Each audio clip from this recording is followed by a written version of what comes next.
इकाई 1 बेटी कविता।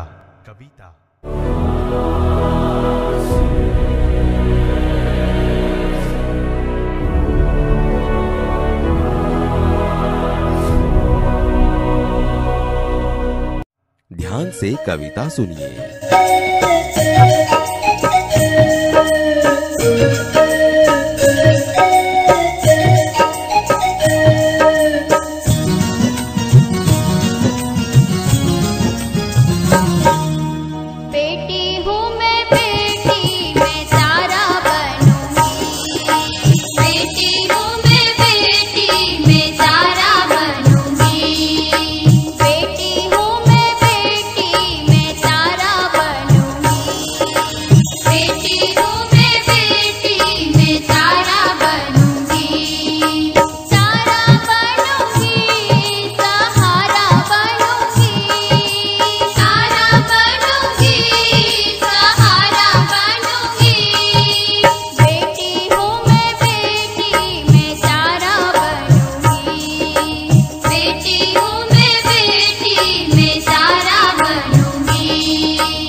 बाल दोस्तों, आइए इन वाक्यों का अभ्यास करें।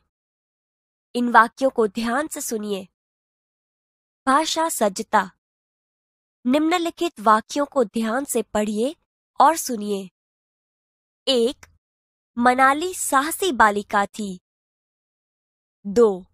बगीचे में सुंदर फूल खिले थे। 3. भारत ने श्रीलंका को 3 विकेट से हराया। 4. बाल्टी में थोड़ा सा पानी है। 5. वह आदमी जा रहा था। हाँ, तो दोस्तों आपने इन वाक्यों को सुना। इनमें कुछ शब्द गाढ़े हैं, जैसे कि साहसी, सुंदर, 3, थोड़ा सा, वह। ये शब्द संज्ञा की विशेषता बताते हैं। मनाली कैसी लड़की है? मनाली साहसी लड़की है। यहां मनाली के साहस की विशेषता की बात है। उसी प्रकार हर एक वाक्यों को पढ़िए। फूल सुंदर, सुंदरता फूल की विशेषता है। विकेट 3, भारत की जीत, विकेट की संख्या 3। पानी थोड़ा सा, पानी कितना?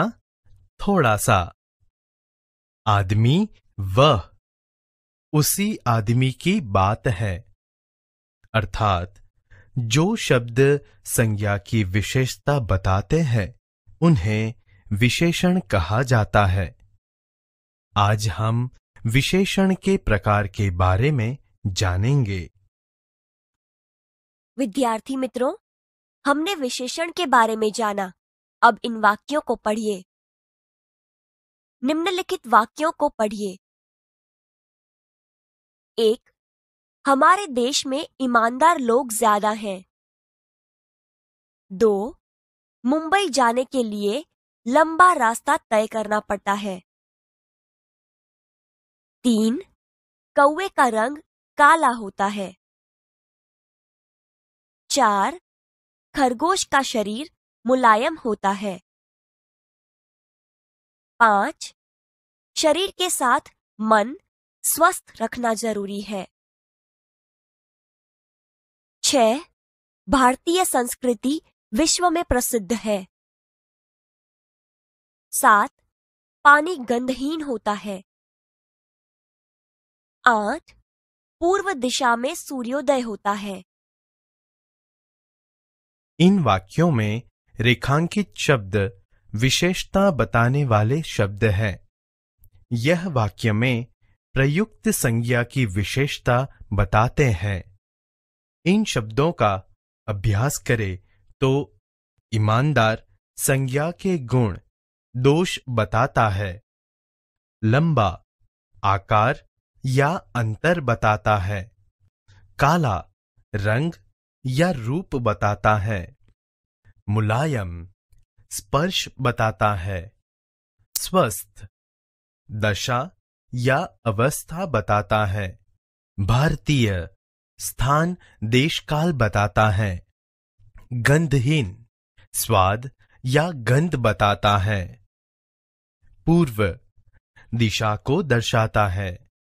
अर्थात जिस शब्द से संज्ञा के गुण, दोष, आकार, रंग रूप, स्पर्श, दशा अवस्था, स्थान, देश, काल, स्वाद, गंध और दिशा का बोध होता हो, उसे गुणवाचक विशेषण कहते हैं। इतना जानिए।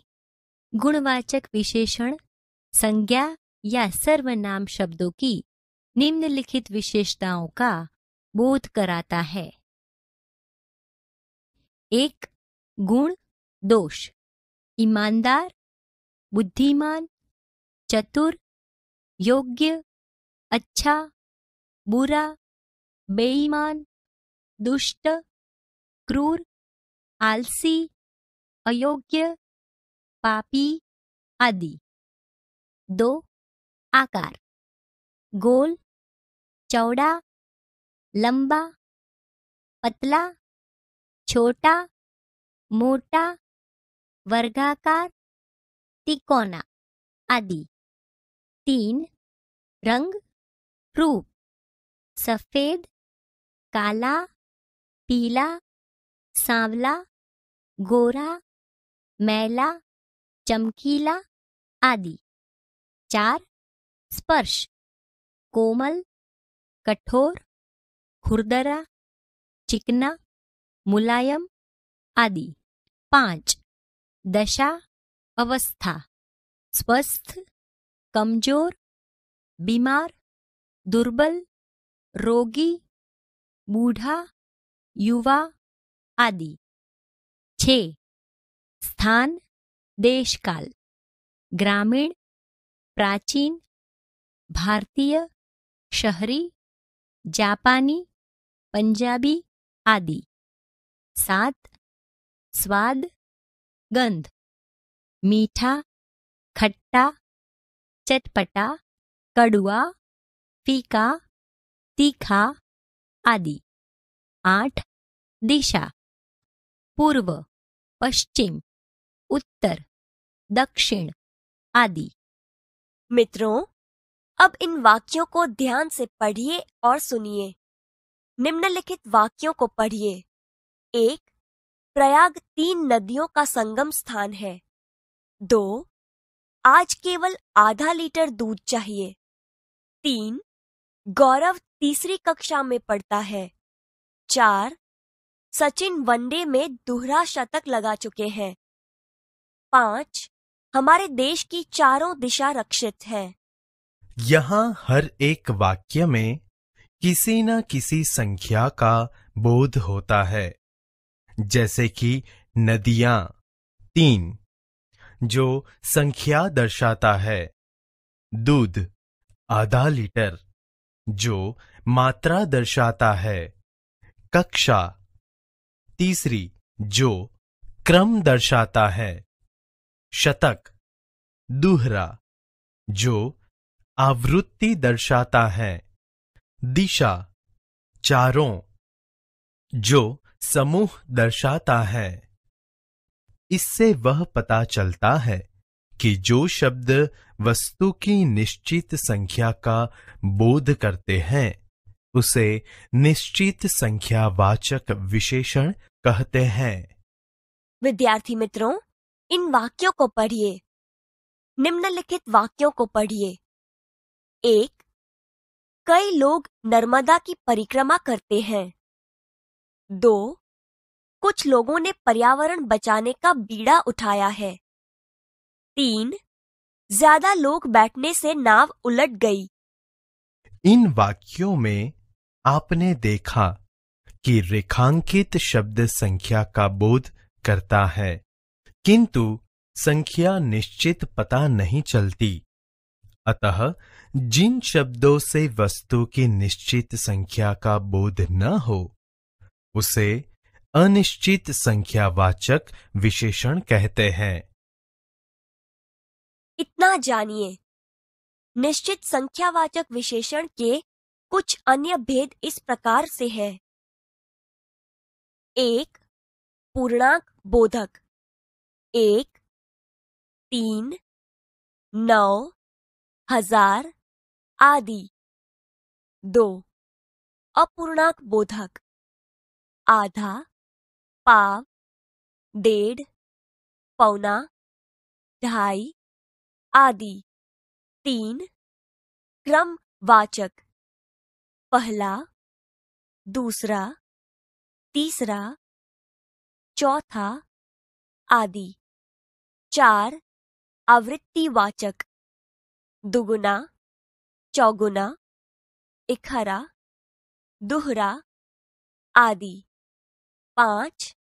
समूहवाचक दोनों, तीनों, चारों आदि।